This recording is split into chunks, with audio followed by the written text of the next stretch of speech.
know, I'm Kristen Lett. I'm the Global and Community Partners Program Coordinator. As was mentioned in the event confirmation, this event isn't intended to be a cook along with event, but instead this event is going to be recorded, and the cooking video as well as the recipe list will be shared after the event. So we do have some rules of the road going into the event. To reduce some distractions, I'd appreciate it if everyone remained muted and with your video off for the time being. Toward the end of the event, we'll open it up to a little bit more informal conversation where we will re-enable our videos as well as unmute. But for the time being, we'll just hold off. And to improve the viewing experience, if it's not already engaged, you can go to the top right corner, click on View, and select Speaker View for your screen to focus on the person who is talking in that moment. I'll also point you to the chat function at the bottom of the screen. Please feel free to submit any questions or comments you have. Jordan Eriksson will be joining us a little bit later and will be fielding those questions for us. So before we jump into the proper meeting, I do want to provide an update regarding global and community partners. As you well know, we exist to improve the health and well-being of the global communities we serve by inspiring volunteerism throughout Gunderson Health System and our local communities. Since our creation in 2008, we've had 873 individuals volunteer with us, and between mentor semesters and trips, they've contributed to over 2,000 different volunteer experiences, which is pretty amazing. We also estimate that in the last 5 years, our volunteers have impacted nearly 20,000 lives. And this would not be possible without our volunteers or the generosity of our donors, many of whom are on this call today. So I want to thank you for that. I feel like I'd also be remiss not to mention the past year. As the world went into lockdown to prevent the spread of COVID-19, Global and Community Partners briefly halted our operations during the summer of 2020. But thankfully, we were able to resume operations in the fall. Despite not being able to travel internationally, we're continuing our communication with our partners and looking for opportunities to support while we are unable to travel. But just as things change so rapidly at the height of the pandemic, we're also finding that things are changing almost as quickly coming out of it, which gives us a lot of hope for renewed connections and new possibilities and reasons to be optimistic about our future. So, and we do have some things to look forward to. We will be resuming in-person mentoring in this fall for Hamilton and Hinchin schools, and we're recruiting mentors now if you're interested and not already a mentor. And we will be sending 4 teams to Pine Ridge to provide physicals to student athletes, Head Start youth, and Department of Justice officers, which is really exciting. So thank you especially for your support through the pandemic. We will get through this, and we hope that this event will provide a sense of connection, not only with global and community partners and Ethiopia, but also a sense of community with each other on the call. So thank you for indulging me, and we'll get to introductions. So like I mentioned, Jordan Eriksson will be joining us. She got caught up in work, but she is she is Gunderson Health System social worker and administrative lead for Ethiopia, our Ethiopia steering team. Jordan was also one of our team leads for our last trip to go to Ethiopia in February 2020, which seems like a lifetime ago. And of course, Katie Farka, who without her, this event wouldn't be happening. So She's a former Project Mercy volunteer coordinator and Global and Community Partners volunteer. So we want to give Katie a big, big thank you for making this event possible. And with that, I will say, take it away, Katie. Well, thank you for having me. I feel like a celebrity, which I'm not, but thanks for making me feel that way. I appreciate it. So I think you wanted to get a little background on me. I know most of you, but just a little background on how I ended up in Ethiopia. So I'm a nurse, but I think I really feel like I grew up in my nursing profession at Gunderson. Was at the cancer center for 8 years, and the manager just happened to take a chance on me. Didn't have any oncology or adult experience, and I really only had 3 years of nursing under my belt. So in that time, I learned how to be a nurse, learned how to be a good nurse, learned from Gunderson really what leadership looked like and how to be a leader in as a coworker as well, how to be a part of a good team, how teams work. And I also became a certified oncology nurse.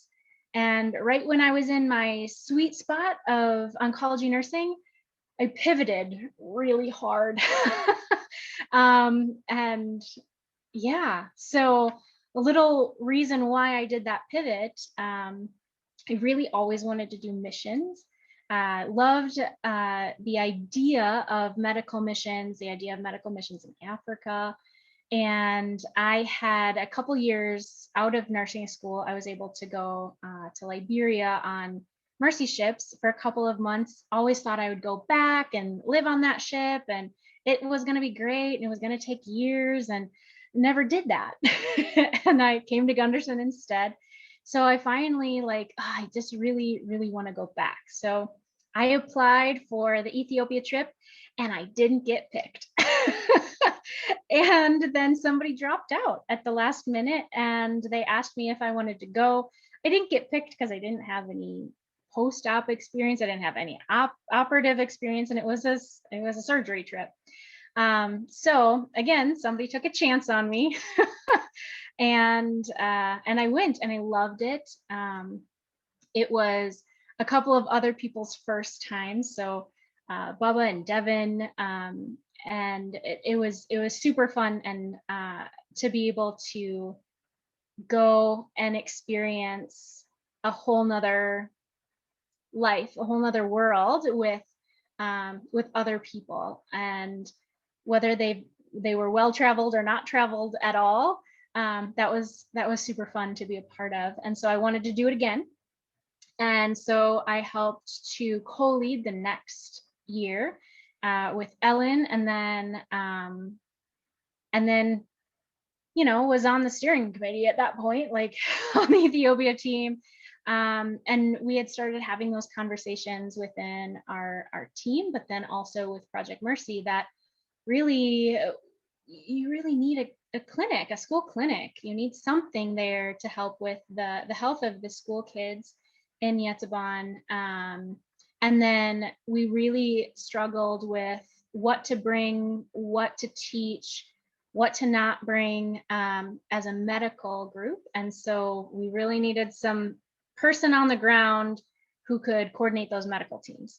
So I said half jokingly to Jeff and Sally, I could do that. I just need to sell my house and put down my dog and pack up. And that's what I did. So I was able to sell my house to an incoming oncology fellow and his wife. So that was exciting. And I met with Bete from Project Mercy, and we came up with a volunteer position plan for creating a school nurse or a school clinic program that a nurse could run, and being able to coordinate those medical teams. I have so many stories, I can't begin to give them, but I can tell you when I arrived in Addis, I actually flew into Newark. This was before they had the Chicago option for Ethiopian Airlines. So I flew in and I actually met up with another short-term volunteer who had never been to Yetaban, had never really done anything with Project Mercy, and she was a physical therapist. So we took the last leg to Addis, and it just happened to be Easter.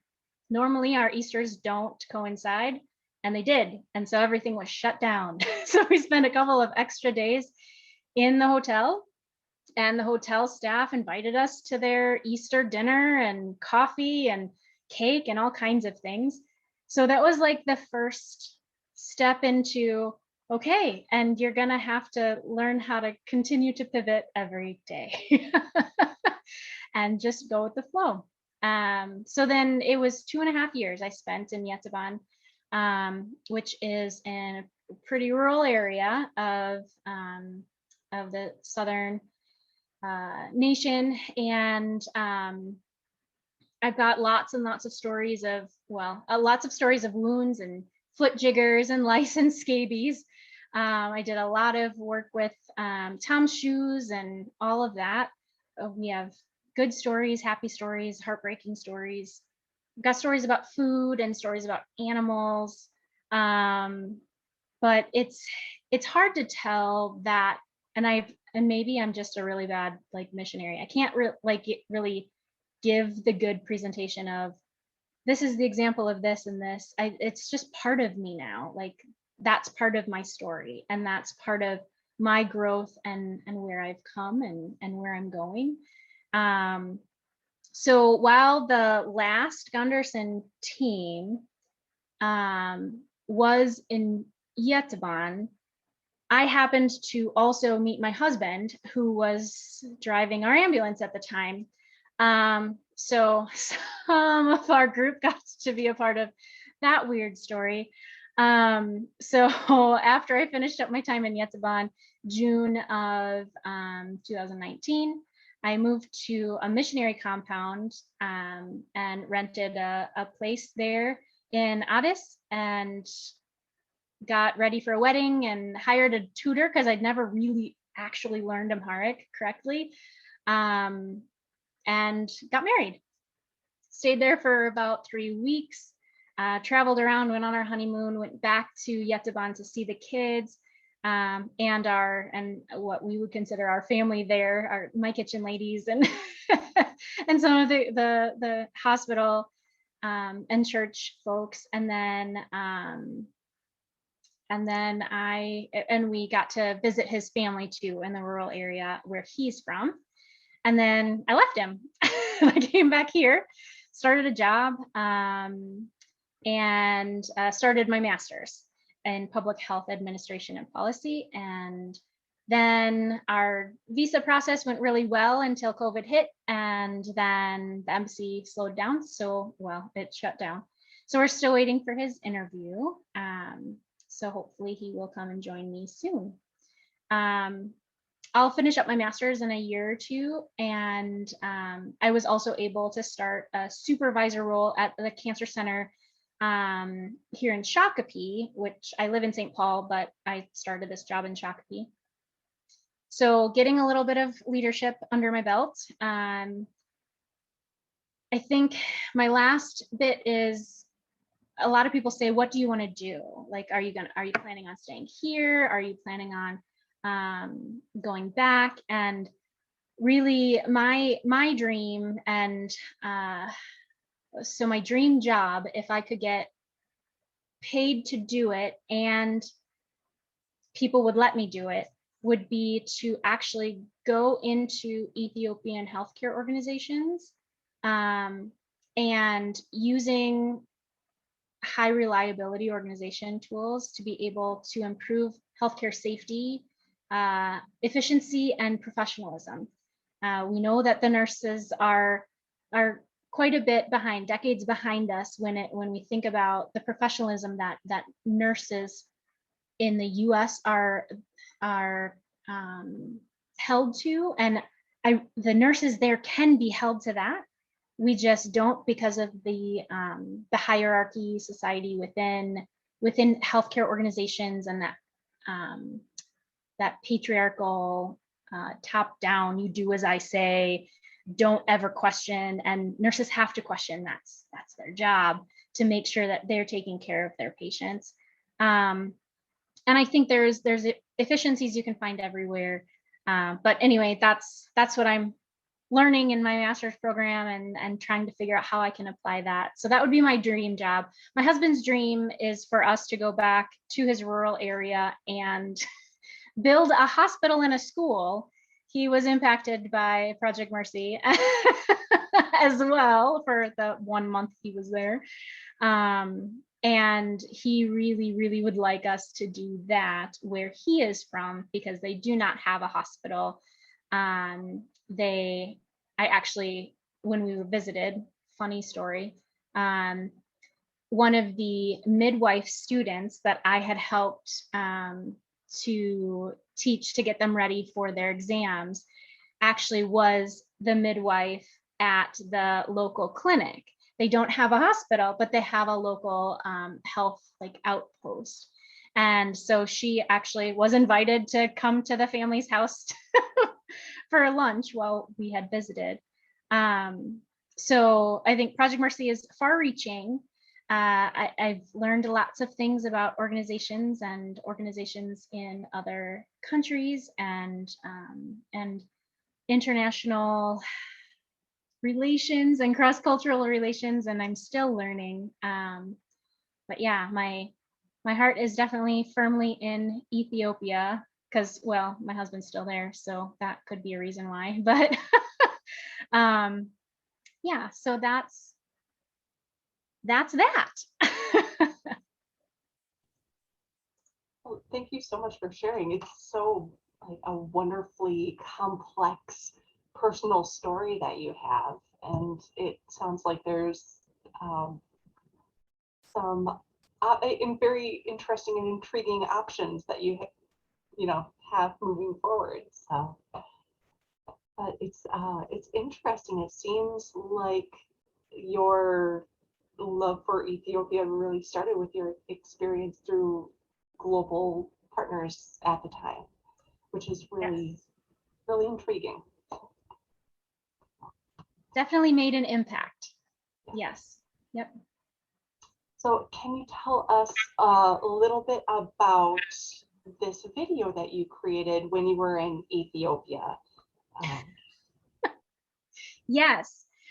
So Devin just happened to email me while I was visiting my husband in October, and he asked if I could do some kind of fun, engaging video, like a cooking video. And I said, well, I can't, but I happen to be in Ethiopia, and I'm pretty sure one of my friends, we could get to do it.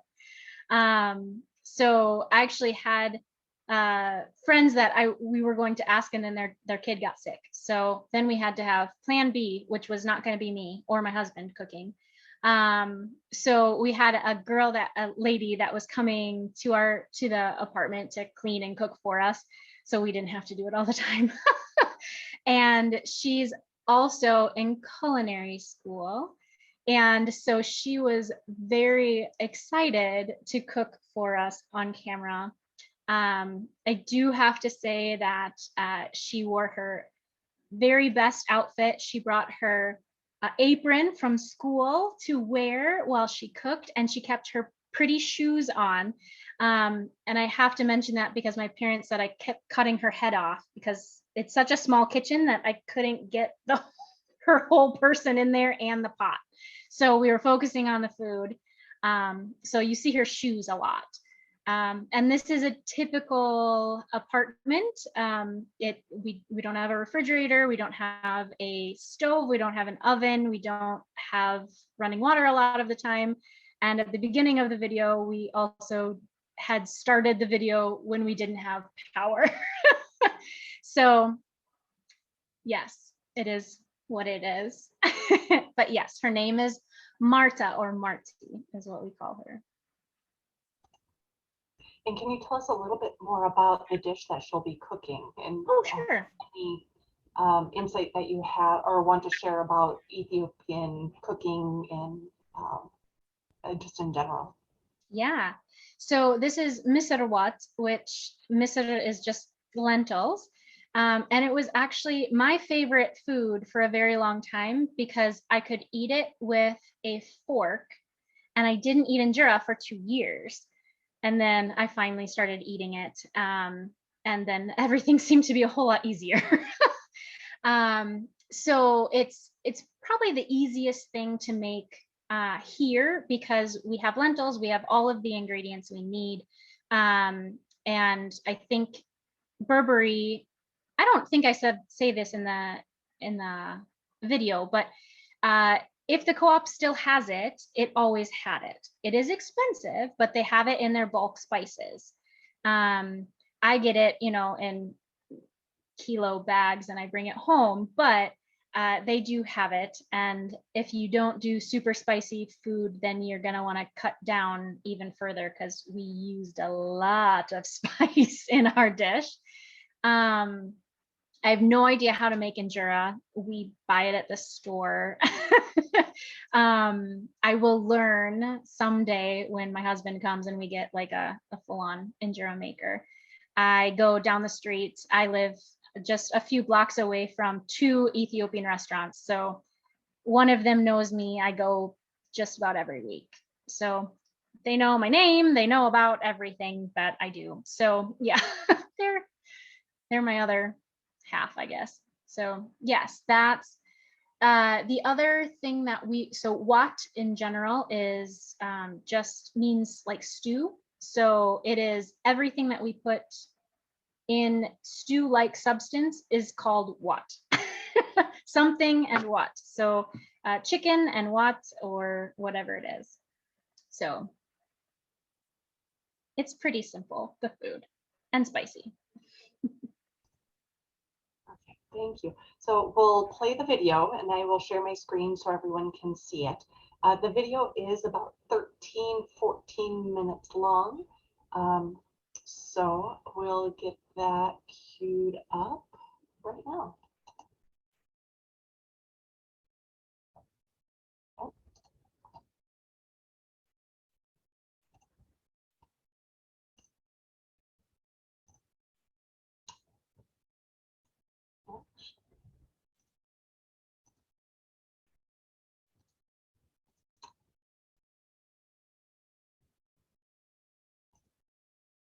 Sorry, I had to reclaim my privileges in order to share the video. Sorry about that.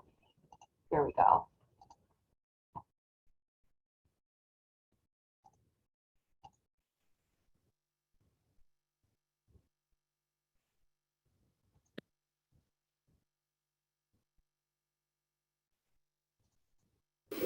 Angie سمش منو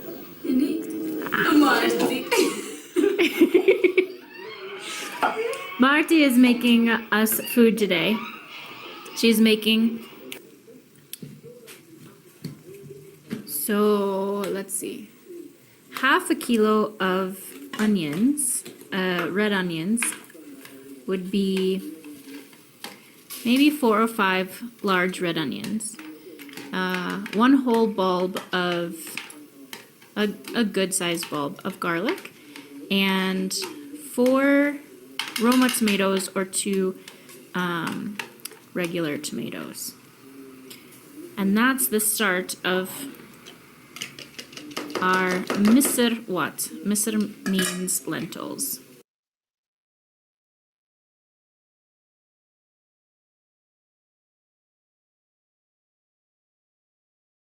And today our power just came on. So we are using charcoal, but we are happy the power just came on. So we might transfer over. We would say a medium high would be your stove temperature. Here we cook things at whatever it is that we have available. So this would be medium high, too high, who knows.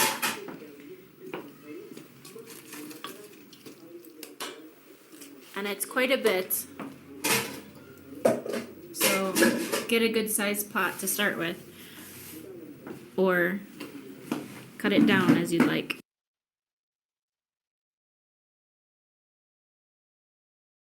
Okay, so for about 10 minutes, 5 minutes, we have the onions and garlic and tomatoes in the pot by themselves. And then after they are nice and hot and they start to sizzle, very bad words, then we put in oil. And Ethiopian cooking, we use a lot of oil and we don't really measure it. So we'll see how much that is. See? Oh.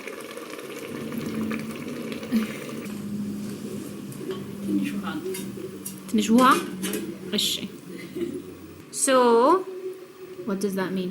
So we're waiting for all of the water to evaporate from the mixture that's in there now, and then we will add the oil.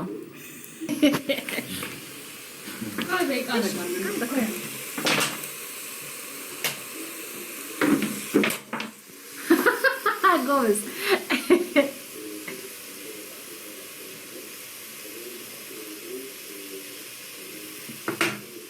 Ooh-wee. እሺ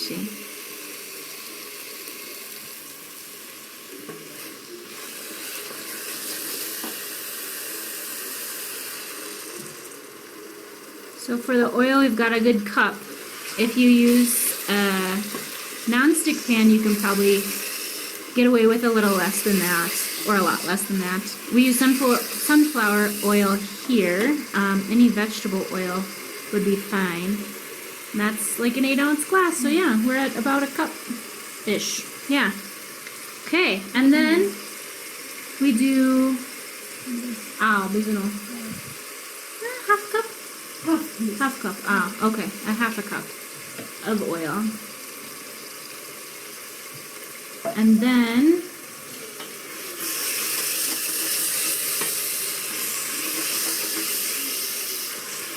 and our burner is on or off, so it's probably at hotter than what we should be using, but that is what we have. So we just stir a lot more.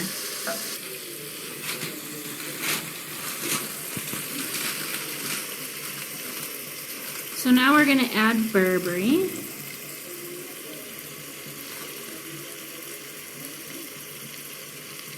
About 4 tablespoons.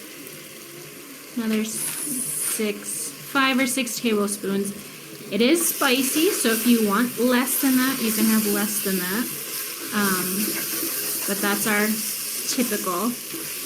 And then if your mixture gets too thick, you can always add a little water, because you're going to add water with the lentils anyway.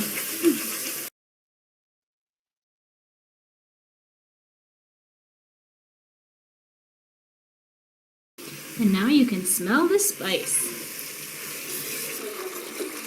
So it's been about 5 minutes. We've added a bit more water as we've gone. Again, at the medium-high heat, it'll be a little easier to manage. Part of why we are waiting a little bit is we're cleaning off the lentils. Yours will be not so dirty. Ours is a little dirtier. So we have a little bit more cleaning time.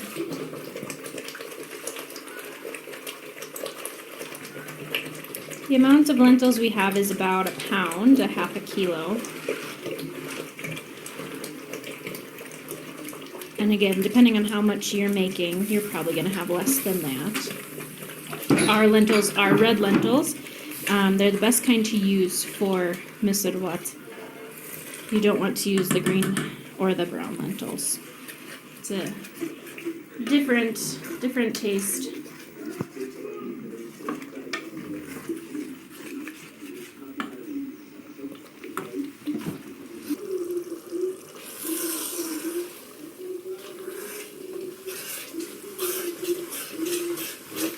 figyelőre. Garba? So once you've got the lentils in, I would probably have you turn it down to a low medium to simmer for about 40 minutes. We don't have that option on our stove, so it'll still be about 40 minutes for us too. Stirring every once in a while just to keep it from sticking. We're gonna add in a little more oil just because of our high heat, and it's not enough for how much we've put in our pot. So another half a cup for us.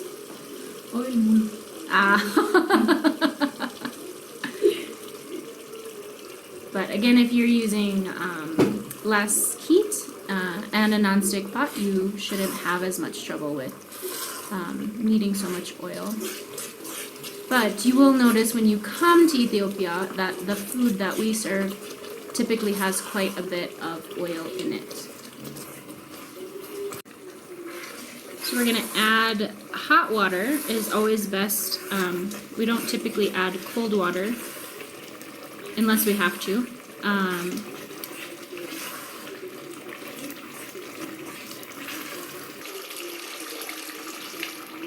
Have some, yes.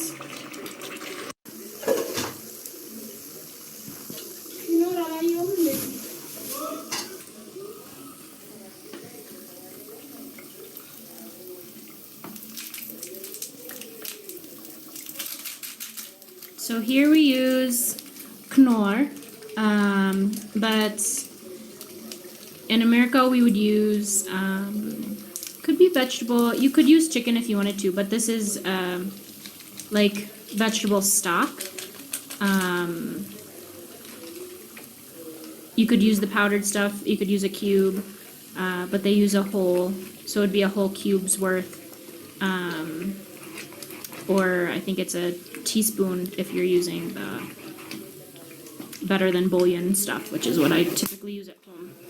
And then at the end is when we add, so it's been cooking for a while, about 10-15 minutes, and we add that and salt. So this is a small spoon, but we're probably a good 2 to 3 teaspoons in. Again, you can add it to taste as you like, but we do add quite a bit of salt to our food here in Ethiopia as well.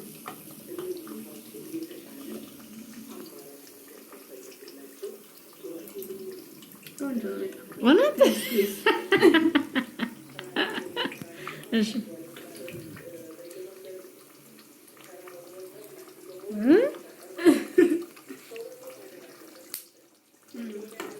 It's very good. And you want it once, so you can add at the end butter if you want. We would use, it's clarified spiced Ethiopian butter, which is what we call kebe. But if you don't have that, it's fine to not add it either. If it's fasting season, they would not be adding it either, because it would be considered a meat product.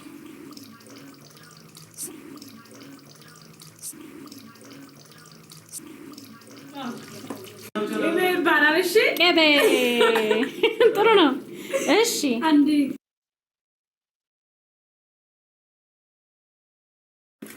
It looks good, it tastes good, it smells good.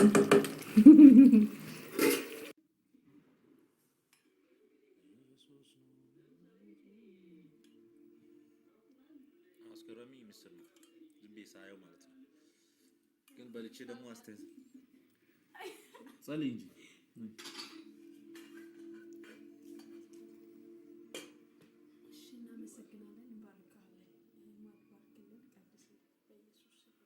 አሜን።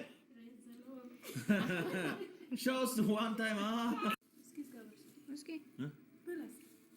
በለው ቀመሱ Bonnet? Ja. Varifrån? Ja. Tastes good? It tastes good? Yes, yes. Are you sure? Yep, yep.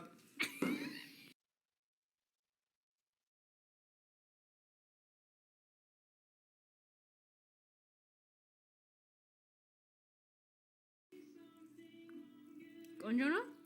Ah. Magniatu machi andenya.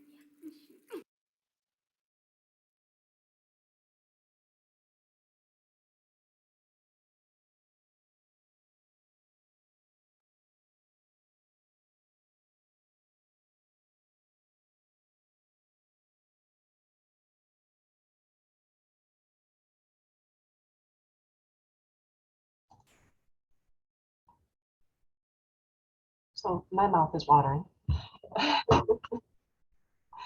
Um, should add that in addition to the Misr Wat portion of the video, I'll be sending out the YouTube link to the people who registered for the event. And if you continue watching, there is a bonus video. Katie, would you like to describe? Sure. So the bonus video doesn't have any sound. We were in a very busy and noisy restaurant, but it is my husband eating raw meat. So you've probably heard of kitfo, which is like ground raw meat. Sometimes we cook it, and it's eaten with injera. This is like actual pieces of like raw steak and fat and things, and he thinks it's wonderful, and it's called treisiga, and I think it's weird that he eats it, and yeah. So that was my bonus video, my husband eating raw meat. So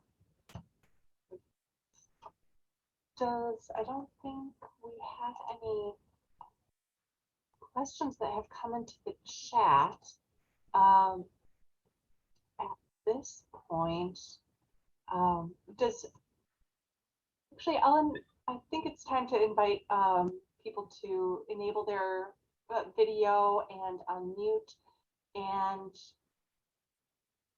we're such a small group. I think if people have questions, I think we'll start with questions about Ethiopian cooking and culture or the video. We'll start there.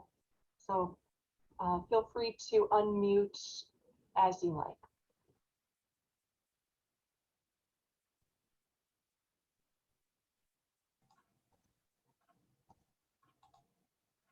Hi, Katie. It's so good to see you.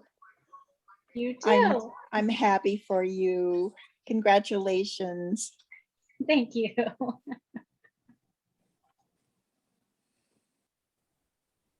Katie, this is Sig and Jean Ann Gunderson, and we live out on the river, so the Wi-Fi is pretty weak.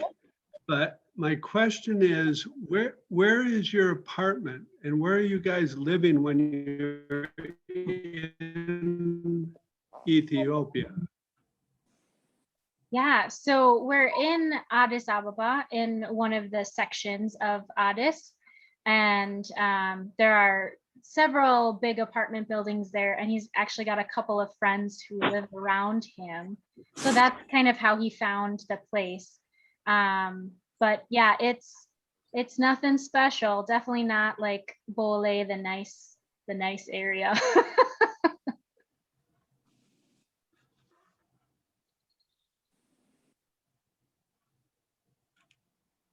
And I have a follow-up question too. So where are you in the visa process for your husband? Yeah, so we finished the National Visa Center, the state side, we finished all of our paperwork. It was all accepted by May of last year. And so normally we would get an email after probably 3 or so months saying that he had an appointment at the embassy, and it's usually scheduled a month out. So he should have been here in a year.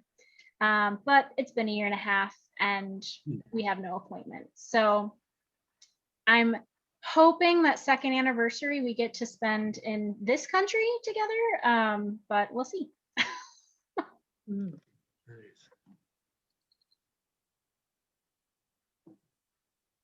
I have a question. So have spent a significant amount of time in Ethiopia. Can you give us some examples of any culture shock or even reverse culture shock that you experienced? Yeah. So I think I look at coming back here quite differently, because I'm starting to think about how would my husband think about this? How would he react when he saw this? So when I'm like driving to my parents' house in Alexandria and like the wide open spaces and like clear air you can see for miles, being able to drive in a car that isn't, run down, having to dodge animals, potholes, roadblocks, all of that kind of stuff that I think we get so used to it in other countries, or we get so used to our road system and how well our cars work that we get flipped when something different happens. I think the biggest, and not to get like super political, but the biggest thing has been, I have a friend here whose husband came from Senegal, and she had a super long visa process as well. And he came right as COVID was shutting everything down. And he has gone, so he's been in the cities. So we're in the cities, and he's gone through the George Floyd stuff and all of that. And being able to talk to him about what is it like as an immigrant, newly immigrant African Black man coming into this world here, because it's even a whole nother world now, than it was, let's say, if they would have come in 5 years ago. So I think that has almost solidified